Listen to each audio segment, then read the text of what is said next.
ಏ ಯಾಕೋ ಶ್ರೀಕಾಂತ್ ಕೆಲ್ಸಕ್ಕೆ ಬರಲ್ವಾ? ಇಲ್ಲಪ್ಪ, ನಾನ್ ಕೆಲ್ಸ ಬಿಟ್ಬಿಟ್ಟೆ. ಕೆಲ್ಸ ಬಿಟ್ಬಿಟ್ಟ? ಯಾಕೋ? ಕೂತ್ಕೊಂಡೆ ದುಡ್ಡು ಬರೋಕಾರೆ ಕೆಲ್ಸಕ್ಕೆ ಯಾಕೆ ಹೋಗ್ಬೇಕು? ಕೂತ್ಕೊಂಡೆ ದುಡ್ಡು ಬರುತ್ತಾ? ಹೆಂಗೋ? ಗೌರ್ಮೆಂಟ್ ಇಂದ ನನ್ನ ಹೆಂಡತಿಗೆ 2,000 ರೂಪಾಯಿ ಕೊಡ್ತಾರೆ.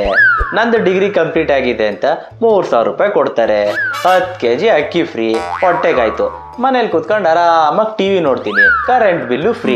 ಇಷ್ಟೆಲ್ಲ ಇದ್ಮೇಲೆ ಕೆಲ್ಸಕ್ಕೆ ಯಾಕೆ ಹೋಗ್ಬೇಕು? ಸರಿ, ಎಷ್ಟ್ ದಿನ ಅಂತ ಮನೇಲೆ ಕೂತಿರ್ತೀಯ? ಬೇಜಾರಾಗಲ್ವಾ? ಬೇಜಾರಾದ್ರೆ ಹೆಂಡತಿ ಕರ್ಕೊಂಡು ಟೂರ್ಗೆ ಹೋಗ್ತೀನಿ, ಇವಳಿಗೆ ಬಸ್ ಫ್ರೀ. ಎಲ್ಲ ಸರಿ, ಕೆಲ್ಸಕ್ಕೆ ಹೋಗಿದ್ರೆ ಇನ್ನೂ ಎಕ್ಸ್ಟ್ರಾ ದುಡ್ಡು ಬರ್ತಿತ್ತಲ್ವಾ?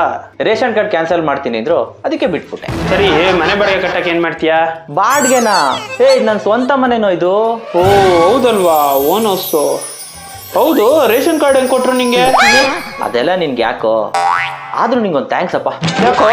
ನಿಮ್ಮಂಥವ್ರು ಕಷ್ಟಪಟ್ಟು ದುಡ್ದು ಕಟ್ಟೋ ಟ್ಯಾಕ್ಸಿಂದನೇ ಕಣೋ ನಾವಿವಾಗ ಆರಾಮಾಗಿ ಫ್ರೀಯಾಗಿ ಲೈಫ್ ಲೀಡ್ ಮಾಡ್ತಾ ಇರೋದು.